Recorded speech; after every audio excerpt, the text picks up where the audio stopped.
ಆತ್ಮ ಸಮೃದ್ಧಿ ಯೋಗ ಈ ಒಂದು ಕಾರ್ಯಕ್ರಮನ ನಾನು ರಕ್ಷಿತ್ ಸಾಗರ್ ಗುರೂಜಿಯವರ ಜೊತೆ 3ನೇ ಸರಿ ನಾನು ಅಟೆಂಡ್ ಮಾಡಿದ್ದೇನೆ.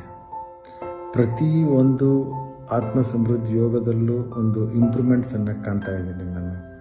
ಗುರೂಜಿಯವರು ತಮಗೆ ತಿಳಿದಿರುವಂಥ ಗುರೂಜಿಯವರು ತಾವು ಅನೇಕ ಅವರ ಆಧ್ಯಾತ್ಮಿಕ ಗುರುಗಳಿಂದ ಕಲಿತಂಥ ಒಂದು ಆಧ್ಯಾತ್ಮಿಕ ವಿಚಾರ ಆಗಿರಬಹುದು, ಲೌಕಿಕ ವಿಚಾರ ಆಗಿರ್ಬೋದು ಮತ್ತು ಅಲೌಕಿಕ ವಿಚಾರಗಳನ್ನಾಗಿರ್ಬೋದು, ಅವುಗಳನ್ನು ತುಂಬ ಸಿಂಪಲ್ಲಾಗಿ ನಮ್ಮ ಜೀವನದಲ್ಲಿ ದೈನಂದಿನ ಜೀವನದಲ್ಲಿ ಅನುಕೂಲ ಆಗೋ ರೀತಿಯಾಗಿ ದೇಹ, ಮನಸ್ಸು ಮತ್ತು ಆತ್ಮಗಳನ್ನು ನಾವು ಹೇಗೆ ಉಪಯೋಗಿಸ್ಕೊಂಡು ನಾವು ಒಳ್ಳೆಯ ಒಂದು ಅತ್ಯುತ್ತಮವಾದ ಜೀವನವನ್ನು ನಡೆಸಬಹುದು. ಆಮೇಲೆ ಯಾವುದೇ ಕಷ್ಟಕರ ಸಂಗತಿಗಳು ಅಂತ ಬರಲಿ, ಯಾವುದೇ ನಮಗೆ ಸಂದಿಗ್ಧ ಸ್ಥಿತಿಗಳಂತ ಬರಲಿ, ಅವುಗಳನ್ನೆಲ್ಲ ಹೇಗೆ ನಿಭಾಯಿಸ್ಬೋದು ಅಂತ ಒಂದು ಇಂಪಾರ್ಟೆಂಟ್ ವಿಷಯಗಳನ್ನು ಈ ಆತ್ಮ ಸಮೃದ್ಧಿ ಯೋಗದಲ್ಲಿ ನಮಗೆ ತಿಳಿಸ್ತಾ ಬರ್ತಾರೆ.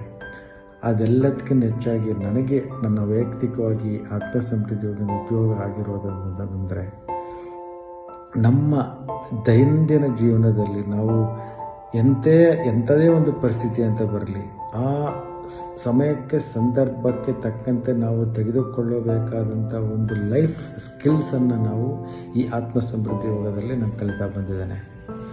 ಅದೆಲ್ಲದರ ಜೊತೆಗೆ ನಮಗಾಗಲಿ, ನಮ್ಮ ಫ್ಯಾಮಿಲಿ ಜೊತೆ ಆಗಲಿ, ಹಾಗೂ ನಮ್ಮ ಸ್ನೇಹಿತರ ಜೊತೆ ಆಗಲಿ, ಯಾವುದೇ ಒಂದು ವೃತ್ತಿಪರ ಜೀವನದಲ್ಲಿ ಆಗಲಿ, ಇವೆಲ್ಲಗಳನ್ನು ಒಂದು ಸಿಂಪಲ್ ಆಗಿ ಒಂದು ಬಹಳ ವಿಶೇಷವಾಗಿ ಇದನ್ನು ಅಳವಡಿಸ್ಕೊಂಡು ಬರ್ಬೋದು.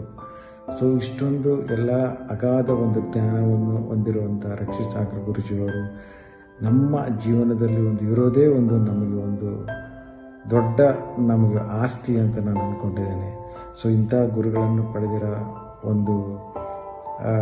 ನಾವೇ ಧನ್ಯರು ಅಂತ ಹೇಳ್ತಾ ಆತ್ಮ ಸಮೃದ್ಧಿ ಯೋಗವನ್ನು ತಾವೆಲ್ಲರೂ ಕೂಡ ಉಪಯೋಗ ಮಾಡಿಕೊಳ್ಳಿ. ಹಾಗೂ ಈ ಆತ್ಮ ಸಮೃದ್ಧಿ ಯೋಗವನ್ನು ಎಷ್ಟು ಜನಕ್ಕೆ ಬೇಕು ಅಷ್ಟು ಜನಕ್ಕೆ ಹಂಚಿ ಶಾಂತಿ, ನೆಮ್ಮದಿ ಮತ್ತು ಸಹಬಾಳುವ ಜೀವನವನ್ನು ನಾವು ಪಡಿಬೋದು.